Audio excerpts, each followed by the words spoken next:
வணக்கம் நண்பர்களே. சென்னை பழைய வண்ணாரப்பேட்டையில உள்ள வேங்கட சுப்பானந்த சுவாமிகளோட ஜீவ சமாதிக்கு இன்னைக்கு வந்திருக்கோம். இங்க வர்ற பக்தர்கள் எல்லாரும் வர அன்போட தாத்தா சுவாமிகள் அப்படின்னு அழைக்கிறாங்க. நம்மளும் தாத்தா சுவாமிகளை தரிசனம் பண்ணிட்டு அவரோட அருள் நம்ம எல்லோருக்கும் கிடைக்கணும்னு வேண்டிக்கிடுவோம். தாத்தா சுவாமிகளோட ஜீவ சமாதி சென்னை பழைய வண்ணாரப்பேட்டையில கோதண்டராமன் தெருவுல இருக்கு. சென்ட்ரல் ஸ்டேஷன்ல இருந்து ட்ரெயின்ல வரணும் அப்படின்னு பார்த்தோம்னா குறுக்குப்பேட்டை ஸ்டேஷன்ல இறங்கி 1 கிலோமீட்டர் தூரத்துல இருக்கு இந்த கோயில். இப்படியே வரலாம். சென்ட்ரல்ல இருந்து பஸ்ல வரணும்னு வர்றவங்க போஸ்ட் ஆஃபீஸ் ஸ்டாப்ல இறங்கணும். வண்ணாரப்பேட்டை போஸ்ட் ஆஃபீஸ் ஸ்டாப்ல இறங்கினோம்னா பக்கம்தான். அதே மாதிரி பிராட்வேல இருந்து வர்றவங்க மகாராணி தேட்டர்ல இறங்கணும். அங்க இறங்கி அதுக்கு பின்னாடி இருக்கு, மகாராணி தேட்டருக்கு பின்னாடி. மெட்ரோல வர்றவங்க தியாகராஜா காலேஜ் மெட்ரோல இறங்கி பக்கத்துல இருக்கு. அப்படியே நடக்கிற தூரம் தான், நடந்தே வந்துடலாம். இந்த ஏரியாவுக்கு வந்துட்டு தாத்தா கோயிலுக்கு எப்படி போகணும் அப்படின்னு யார்கிட்ட கேட்டாலுமே சொல்லிடுறாங்க. நம்மளும் தாத்தா கோயில் எங்க இருக்குன்னு கேட்டுட்டு அப்படியே கோயிலுக்கு வந்து சேர்ந்துட்டோம். கோயிலுக்கு வெளியவும் பூ விற்கிறாங்க, உள்ளேயும் சின்ன கடை போட்டிருக்காங்க, பூ விற்கிறாங்க. அதே மாதிரி ஒரு டாய்ஸ் விற்கிற ஒரு சின்ன கடை ஒண்ணு இருக்கு. உள்ள நுழைஞ்சுன்னா இடது பக்கம் விளக்கு வைக்கிறதுக்கான ஸ்டாண்ட் ஒண்ணு இருக்கு. 7 வாரம் வந்துட்டு 7 விளக்கு வைக்கணும் அப்படின்னு சொல்றாங்க. 7 விளக்கு வச்சிட்டோம்னா நம்ம நினைச்சது நிறைவேறும் அப்படிங்கிறது இங்க உள்ள ஒரு உண்மையாகவே நடக்கக்கூடிய ஒரு விஷயம். பொதுவாவே சித்தர்களை வியாழக்கிழமை போய் வழிபடுறது ரொம்பவே பலனை தரும். அதே மாதிரி இந்த தாத்தா கோவில்லையும் வியாழக்கிழமை பல்லாயிரக்கணக்கான பக்தர்கள் இங்க வந்து விளக்கு வச்சு தாத்தாட்ட தங்களோட கோரிக்கைய, பிரார்த்தனைய மனமுருகி வேண்டிக்கிறாங்க. சில பேருக்கு வாரமே அவங்களோட கோரிக்கை நிறைவேறிடும். சில பேருக்கு 7 வாரத்துக்கு உள்ள அவங்களோட கோரிக்கை கண்டிப்பா நிறைவேறிடும். அதனாலதான் இங்க நாளுக்கு நாள் அதிகமான பக்தர்கள் தாத்தாவை தேடி வர்றாங்க. இந்த கோவிலோட உட்புற சுற்றுச்சுவர்ல மகான்களோட படத்தையும் சித்தர்களோட படத்தையும் தத்ரூபமா வரைஞ்சு வச்சிருக்காங்க. இங்க வந்து மகான்களையும் சித்தர்களையும் பார்க்கையில ஒரே இடத்துல அனைத்து மகான்கள்கிட்டையும் சித்தர்கள்ட்டையும் நம்ம ஆசீர்வாதம் வாங்குற மாதிரி ஒரு முழு திருப்தியும் மன நிறைவும் ஏற்படுது.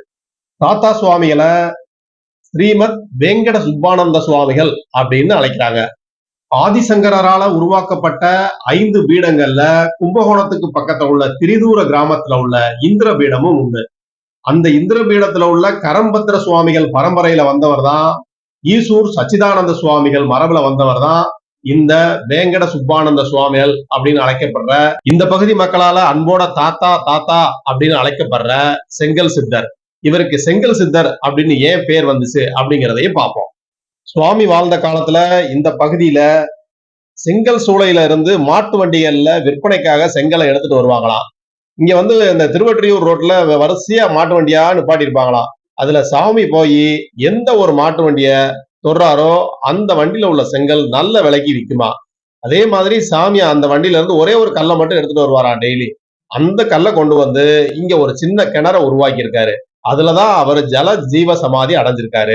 ஐப்பசி மாசம் வரக்கூடிய பூரட்டாதி நட்சத்திரத்து அன்னைக்கு சுவாமிக்கு குரு பூஜை கொண்டாடுறாங்க. 18/10/1896 வருஷம் சுவாமி முக்தி அடைஞ்சிட்டாரு. இங்க சுவாமி முக்தி அடைஞ்ச நாளைத்தான் குரு பூஜையா கொண்டாடுறாங்க. இந்த 2024 வருஷம் வரக்கூடிய குரு பூஜை சுவாமியோட 128வது குரு பூஜை. இதுதான் தாத்தா சுவாமிகளோட ஜீவசமாதியோட முன்புறம். அதாவது நம்ம கேட்டு பக்கம் இருந்து ரோட்டு பக்கம் இருந்து வர்றோம் பாத்தீங்களா, கேட்டை தாண்டி. அப்ப வந்து நம்ம தாத்தா சுவாமிகளோட இந்த கோயிலோட பின்புறத்தை தான் நம்ம பார்த்தோம். இப்ப முன்புறம் இன்னும் ஓபன் பண்ணல. ஓபன் பண்ண பிறகு உள்ள போய் நம்ம சாமி கும்பிடுவோம். இங்க வந்து வழிபடுற பக்தர்களுக்கு எல்லோருக்குமே ஏதோ ஒரு குறை இருக்கும், ஒரு கோரிக்கை இருக்கும். ஒவ்வொருத்தருக்கும் ஒவ்வொரு கோரிக்கை, ஒவ்வொரு வேண்டுதல்கள் இருக்கு. இது எல்லாத்தையுமே தாத்தா தனித்தனியா ஒவ்வொருத்தருக்கும் வேண்டுதல்களை நிறைவேற்றி கொடுத்துக்கிட்டே இருக்காரு. அதனாலதான் நாளுக்கு நாள் இந்த கோயிலுக்கு பக்தர்கள் கூட்டம் அதிகமா வந்துகிட்டே இருக்கு.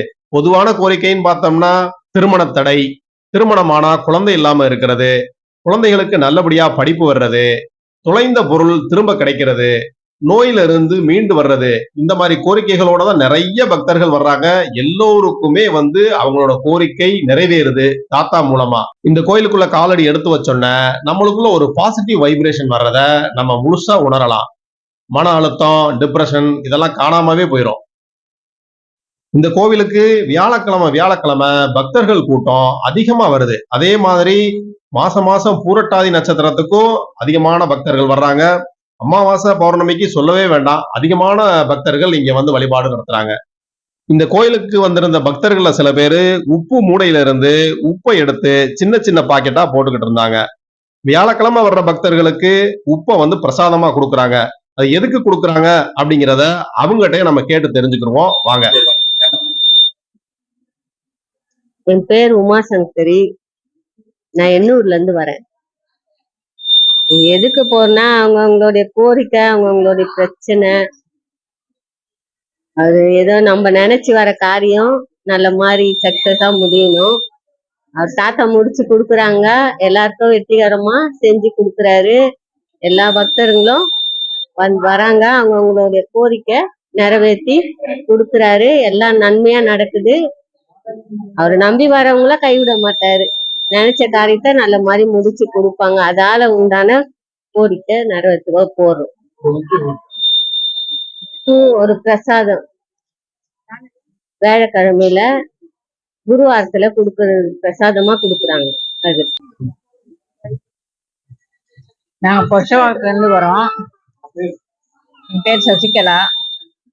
இங்க தாத்தா கோயிலுக்கு ஒரு 3-4 மாசமா வந்துட்டு இருக்கோம். வந்துட்டு போறது எங்களுக்கு திருப்தியா இருக்கு, மனசுக்கு நிம்மதியா இருக்கு. என் பேர் அருண் பிரசாத். நான் மாடம்பாக்கம் சிவன் கோயிலேருந்து வந்துட்டுருக்கேன். இதோட 7 வாரம் வந்திருக்கேன். எவ்வளவு கொஞ்சம் நல்லா இருக்கு டெவலப்மெண்ட் சார்.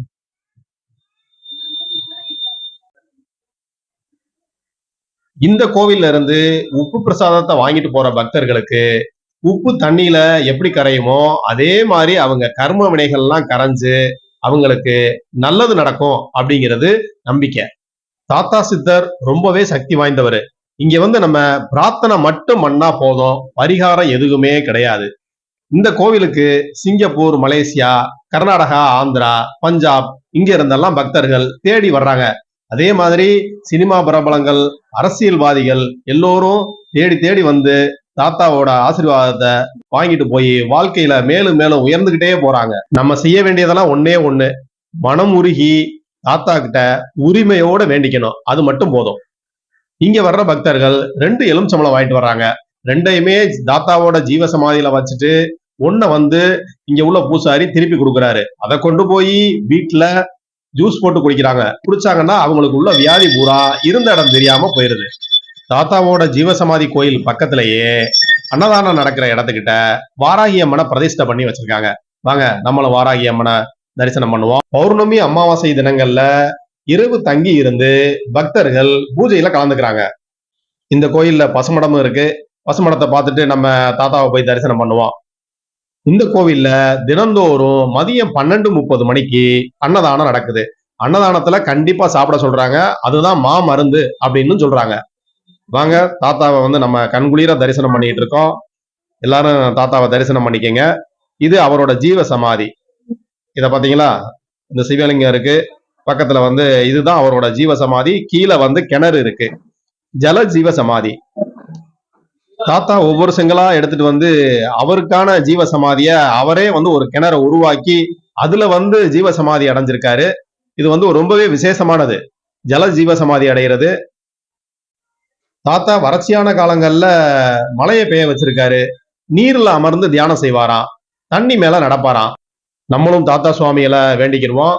ஓம் ஸ்ரீமத் வேங்கட சுப்பானந்த சுவாமிகளே போற்றி. நம்மளோட கஷ்டங்களும் உப்பு தண்ணியில கரைகிற மாதிரி சீக்கிரமா கரைஞ்சு போயிடணும் அப்படின்னு தாத்தா சுவாமிகள்கிட்ட வேண்டிக்கிறேன். நண்பர்களே, உங்களுக்கு சேர்த்து தான் வேண்டிக்கிறேன்.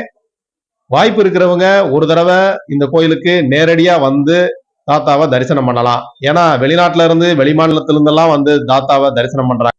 இந்த வீடியோ உங்களுக்கு பிடிச்சிருந்தா சப்ஸ்கிரைப் பண்ண மறந்துடாதீங்க. உங்களோட ஃப்ரெண்ட்ஸுக்கும் ரிலேட்டிவ்க்கும் வீடியோவை ஷேர் பண்ணுங்க. கமெண்ட் போட மறந்துடாதீங்க. கண்டிப்பா லைக் பண்ணுங்க. ஏற்கனவே தாத்தா கோயிலுக்கு வந்த நண்பர்கள், அவர் வந்து உங்க கனவுல வந்திருந்தாருன்னா உங்ககிட்ட ஏதாவது பொருள் கேட்டிருப்பாரு. அப்படி என்ன பொருள் உங்ககிட்ட கேட்டாரு அப்படிங்கிறதையே கமெண்ட் பண்ணுங்க நண்பர்களே. நன்றி நண்பர்களே, நன்றி, வணக்கம்.